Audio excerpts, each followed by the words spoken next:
Assalamualaikum warahmatullahi wabarakatuh.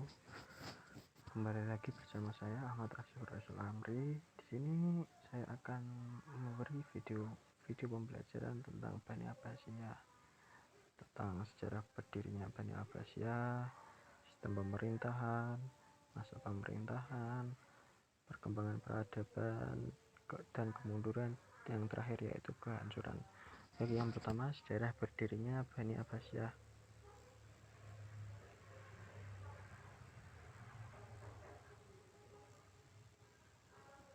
Sejarah berdirinya Bani Abbasiyah itu dikarenakan karena kemunduran dinasti Umayyah yang berawal dari menurunnya akhlak para pemimpin dinasti Bani Umayyah. 4 pengganti khalifah setelah Muawiyah dan Abdul Malik, kecuali Marwan yang menjadi khalifah terakhir, terbukti tidak cakap atau bisa dikatakan tidak bermoral. Bahkan para khalifah sebelum Hisham pun yang dimulai oleh Yazid I lebih suka berburu, pesta, minum, tenggelam dalam alunan musik dan puisi ketimbang membaca Al-Quran atau mengurus persoalan negara. Berfoya-foya dalam kemewahan merupakan suatu hal yang umum pada saat akhir Bani Umayyah. Yang selanjutnya ada sistem pemerintahan, politik, dan bentuk pemerintahan. Pada zaman dinasti Bani Abbasiyah, pola pemerintahan yang diterapkan berbeda sesuai dengan perubahan politik, sosial, ekonomi, dan budaya. Sistem politik yang dijalankan oleh Daulah Bani Abbasiyah satu antara lain yaitu yang pertama, para khalifah tetap dari keturunan Arab, sedangkan para menteri, panglima, gubernur, ini maksudnya para khalifah tetap dari keturunan Arab, sedang para menteri, panglima, gubernur, dan para pegawai lainnya dipilih dari keturunan Persia dan Mawali. Yang kedua, kota Baghdad digunakan sebagai ibu kota negara yang menjadi pusat kegiatan politik, ekonomi, sosial, dan kebudayaan. Selanjutnya, ilmu pengetahuan dipandang sebagai suatu yang sangat penting dan mulia. Yang keempat, kebebasan berpikir sebagai hak asasi manusia diakui sepenuhnya. Yang terakhir, para menteri turunan Persia diberi kekuasaan penuh untuk menjalankan tugasnya dalam pemerintahan. Yang selanjutnya ada masa pemerintahan. Masa pemerintahan, para sejarawan membagi masa pemerintahan Bani Abbasiyah menjadi 3 periode. Ada 3 periode, yaitu yang periode pertama yaitu 750 sampai 847 Masehi.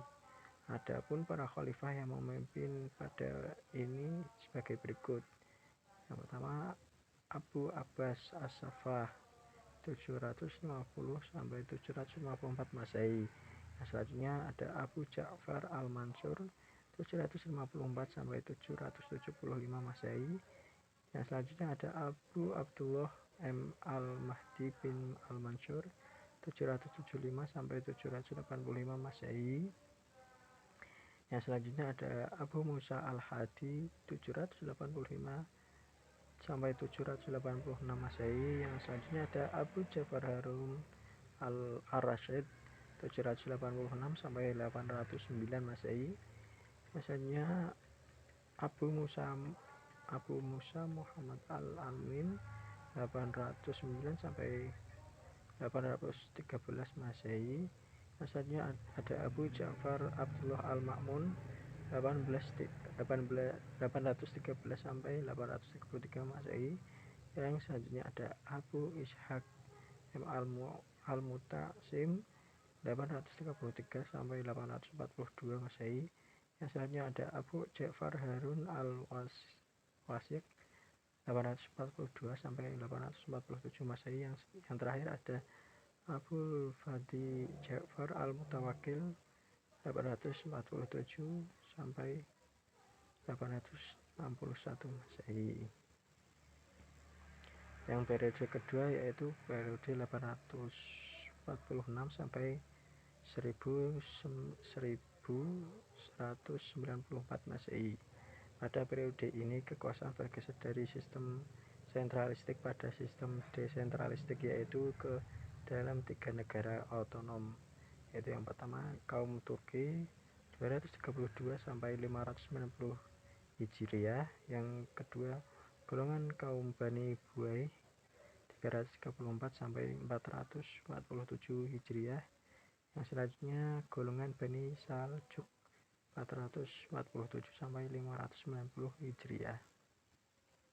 Yang terakhir yaitu periode ketiga 1194 sampai 1258 Masehi, masa Abbasi I, masa Abbasi II, masa Abbasi III, dan masa Abbasi IV. Dalam sejarah kekuasaan Bani Abbas terlihat bahwa apabila khalifah kuat, para menteri cenderung berperan sebagai kepala pegawai sipil. Tetapi jika khalifah lemah, mereka akan berkuasa mengatur roda pemerintahan. Di samping kelemahan khalifah, banyak faktor lain yang menyebabkan khalifah Bani Abbasiyah menjadi mundur. Masing-masing faktor tersebut saling berkaitan satu sama lain.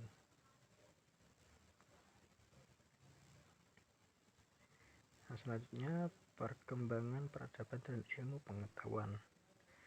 Sejarah telah mencatat bahwa di masa kekuasaan dinasti Abbasiyah, umat Islam mencapai puncak kemajuan di bidang kebudayaan dan peradaban Islam. Berbagai kemajuan dan perubahan dijumpai di masa ini, terutama sejak Al-Mansur menduduki jabatan kekhalifahan sejak pada tahun 754 Masehi sampai masa pemerintahan Al-Mutawakkil 847 Masehi. Yang pertama, Abbasiyah sebagai pusat peradaban dan pendidikan. Yang kedua, lembaga pendidikan pada masa dinasti Abbasiyah. Yang selanjutnya ada kemunduran dari Bani Abbasiyah, yaitu yang pertama, sebagaimana terlihat dalam periode Khalifah Bani Abbasiyah, masa kemunduran dimulai sejak periode kedua. Di samping kelemahan khalifah, banyak faktor lain yang menyebabkan Khalifah Bani Abbasiyah menjadi mundur. Masing-masing faktor tersebut saling berkaitan satu sama lain. Sebagai beberapa di antaranya adalah sebagai berikut, yaitu yang pertama faktor dari dalam, yaitu kemewahan hidup di kalangan penguasa. Yang selanjutnya melebihi bangsa asing dari bangsa Arab. Yang ketiga ada angkara murka terhadap Bani Umayyah dan Alawiyin. Yang keempat ada perubahan kekuasaan antar keluarga Bani Abbasiyah. Yang kelima ada pengaruh bid'ah agama dan filsafat. Yang terakhir ada konflik keagamaan. Ini faktor yang dari luar, yaitu banyak pemberontak. Yang selanjutnya bencana bangsa Turki. Yang terakhir ada dominasi bangsa Persia.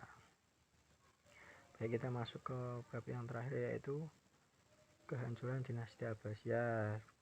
Ini terbagi menjadi dua, dari dalam dan dari luar. Faktor dari dalam yaitu lemahnya semangat patriotisme negara. Yang kedua, hilangnya sifat amanah. Yang ketiga, tidak percaya pada kekuatan sendiri. Yang keempat, fanatik mazhab dan keagamaan. Dan yang terakhir, kemerosotan ekonomi. Yang dari luar, banyak bab yang terkait tadi, banyak pemberontak, bencana bangsa Turki, dan dominasi bangsa Persia. Sekian video pembelajaran Bani Abbasiyah dari saya, kurang lebihnya mohon maaf. Sebelum saya akhiri, marilah kita baca hamdalah terlebih dahulu. Alhamdulillahirrahmanirrahim. Wassalamualaikum warahmatullahi wabarakatuh.